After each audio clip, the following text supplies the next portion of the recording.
La ville de Paris était connue pour accueillir plusieurs événements prestigieux, et c'est toujours le cas aujourd'hui.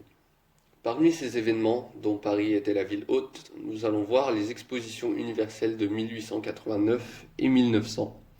Puis quelle image de la France celles-ci ont-elles donné? La première exposition est organisée par le fameux ingénieur Adolphe Alphand. Elle a lieu du 6 mai au 31 octobre 1889. Durant cette période, la ville accueille un peu plus de 32 millions de visiteurs.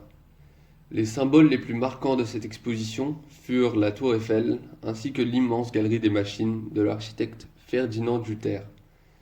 Tous les deux furent construits pour l'occasion, mais la tour Eiffel aura la chance de rester intacte, car son créateur, Gustave Eiffel, réussit à avoir une concession d'exploitation qui la sauva.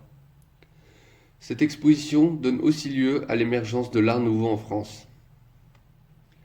Celle de 1900 est la plus importante des expositions universelles en France, et la première où le cinéma y a joué un rôle. Elle a attiré un peu plus de 50 millions de visiteurs entre le 14 avril et le 12 novembre 1900. Cette exposition avait pour but de célébrer le siècle qui s'achève, et pour cela faire de l'exposition de 1900 le paradigme de toutes les expositions universelles, lui donner la dimension d'un véritable mythe.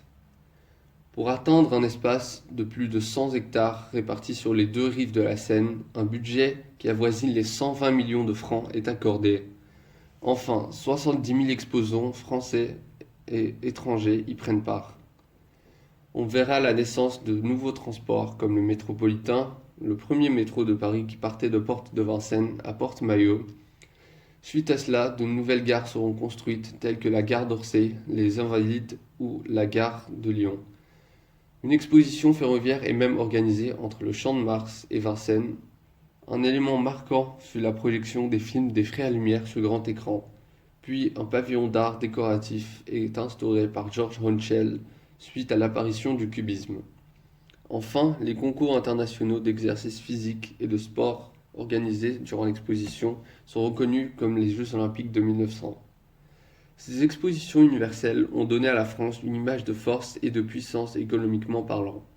L'un des plus grands atouts de ces expositions est la conservation de certaines structures comme le métro ou encore la tour Eiffel qui jouent un rôle important sur le fonctionnement de la capitale française.